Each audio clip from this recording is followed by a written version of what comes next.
वंदे मातरम। रेहुआ मंसूर गांव महाराजगंज से जब रैली निकलती है, वहां पर दुर्गा जी के ऊपर पत्थर मारे जाते हैं। 22 राउंड फायर होते हैं, जहां पर रामगोपाल मिश्रा, एक 22 साल के बच्चे की मृत्यु बोल रहे हैं लोग, लेकिन ये हत्या होती है। 22 राउंड फायर होते हैं, ये बात है कल की। मैंने सोचा इस पे, मुझे सुबह इस चीज के बारे में जानकारी थी, लेकिन मैं जब तक कोई मेरे पास ऑथेंटिक इन्फॉर्मेशन नहीं होती है, मैं ये हवा में सिर्फ व्यूज के लिए वीडियो करना मेरी जिम्मेदारी नहीं है। मेरे ऊपर एक दायित्व है कि मैं कम से कम अपनी रिसर्च पूरी करूं, लोगों से बात करूं, कंसर्न लोगों से बात करूं। तो आपको 4 या 5 पॉइंट है, उस पर आपको समझना पड़ेगा। यहां पर सबसे बड़ा कंसर्न यह आता है कि दुर्गा जी की प्रतिमा निकल रही है। बहराइच में एक महाराजगंज करके जगह है, वहां पर पड़ता है हरदी थाना, और हरदी थाना के अंदर ये मंसूर वाला ये जो एरिया है ये पड़ता है। अब यहां पर क्या बोलते हैं उसको, रैली, जिसको लोग कुछ रैली बोल रहे हैं, रैली नहीं होता है। समझना ये पड़ेगा कि विसर्जन के लिए दुर्गा जी की महाराजगंज में जो मूर्ति रखी हुई थी माई की, तो भगवती के विसर्जन के लिए वहां से निकलती है। वहां पर एक एरिया है, उस पर्टिकुलर एरिया में जब जाती है तो वहां पर एक अब्दुल हमीद करके एक इंसान, सोनार अब्दुल हमीद बोलते हैं, उसके बाद फहीम, उसका बेटा सबलू, ये सब आके उस पर कोई गाना चल रहा होता, शायद उसका विरोध होता है। जो लोकल्स की टेस्टिमोनी है, मैं अपने से बात नहीं करता हूं।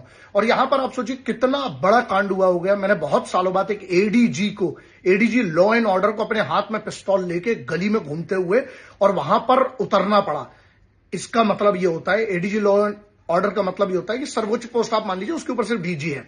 एडीजी लॉ एंड ऑर्डर को जब वहां पर आकर ये करना पड़ रहा है, इसका मतलब ये है कि बहुत बड़ा कंसर्न है, आगजनी हो गई है। लोगों ने अब 3 या 4 बड़े मुद्दे जिसके कारण ये आगजनी हो। पहली बात तो ये 22 राउंड की फायर हुआ है, थाना इंचार्ज वहां पता नहीं, सरकार ने महाराज जी के आदेश पे जो भी हुआ होगा, जैसा भी है, तो वहां पर पूरे के पूरे थाने को सस्पेंड कर दिया गया। लेकिन क्या सस्पेंशन सिर्फ और सिर्फ उस थाने का, हरदी थाने का सिर्फ ये सोल्यूशन है, या इसमें और कौन लोग इन्वॉल्व है? उस समय एसएचओ वहां पर क्यों नहीं था जब ये वहां से विसर्जन के लिए जा रहे थे? पहला सवाल मेरा। दूसरा प्रश्न मेरा यह है कि जब यहां पर पता है कि अगर कोई कम्युनल टेंशन हो सकती है, तो वहां पर क्यों ऐसे लोग नहीं थे जो इसका सॉल्यूशन निकाल सकते हैं? मतलब मैं बात कर रहा हूं बड़े अधिकारियों की। ये सीधी सी बात है, इंटेलिजेंस को पता होता है, लोकल इंटेलिजेंस होती है, एलआईयूज होती है, उसके बाद क्राइम ब्रांच होती है, एटीएस होता है, बहुत सारी ऐसी यूनिट्स होती है जिनको ये पता होता है कि ऐसा कुछ हो सकता है।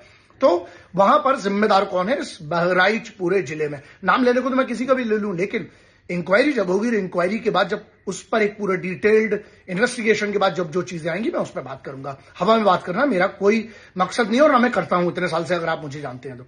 अब इसमें तीसरा एक प्रश्न ये आता है, और तीसरा प्रश्न ये है सबसे बड़ा, कि जब 22 राउंड फायर होते, मतलब ये लीगल वेपन्स की बात हो रही है। वेपन्स क्या थे? क्या लाइसेंस्ड वेपन्स थे? तो लाइसेंस्ड वेपन्स मतलब हर खोखे के हिसाब से उसका पूरा का पूरा हिसाब होना चाहिए, मतलब कौन किसके पास ये हथियार थे। अगर ये लोकल वेपन आए तो ये किसका फेलियर है यहां पर?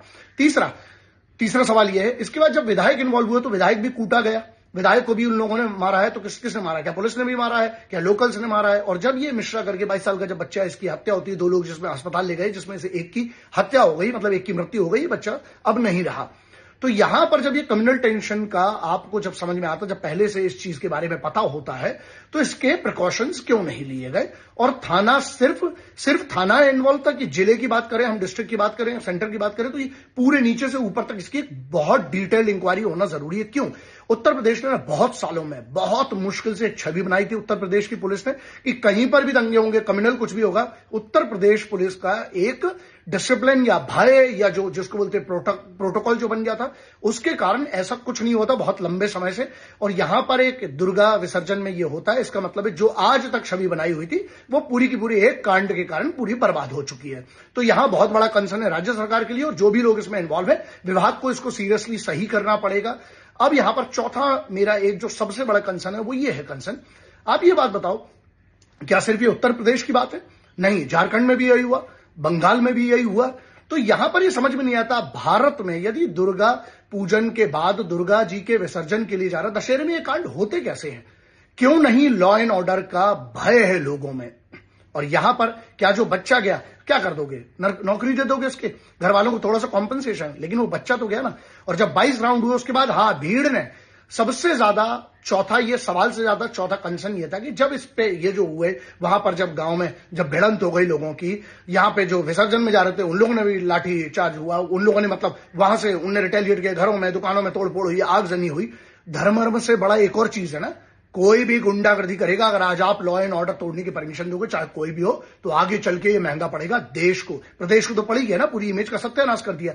और इसके बाद एक और जो कंसर्न वो है, ये है पुलिस ने वहां पर लाठीचार्ज किया। किन के ऊपर? जिनके ऊपर पहले भी पथराव हुआ था उन पर लाठीचार्ज हुआ, फिर ये चीज भड़की और वहां से गोलियां चली हैं। तो यहां कंसर्न ये है, चाहे वो उत्तर प्रदेश हो, चाहे राजस्थान हो, चाहे मध्य प्रदेश हो, चाहे हरियाणा हो, चाहे पंजाब हो, चाहे कहीं पर भी हो, क्या किसी को भी कानून हाथ में लेने की परमिशन है? और ऐसे कैसे लाइसेंस हथियार अगर हैं तो उसका तो वो तो किसी ना किसी दस्तावेज से हुआ है, लेकिन इलीगल वेपन्स और एकदम से इतने पत्थर और एकदम से छतों से पत्थर चलने लगते हैं और एकदम से पूरी की पूरी कैसे 20-25 गोलियां चल जाती है, कहां से ये चीज आती है? अगर हम इसको ट्रेस नहीं करके तो कल को आप देखिए किसी पे भी कहीं पे भी गोली चल सकती है। तो इसके पीछे ट्रेस करना जरूरी है, क्योंकि ये अगर भारत का माहौल बिगड़ने पर आया तो ये किसी के लिए अच्छा नहीं है। बड़ी मुश्किल से एक राज्य की छवि बनती है। देख लीजिए 2 कांड से पूरे का पूरा देश में तबाही मची हुई है।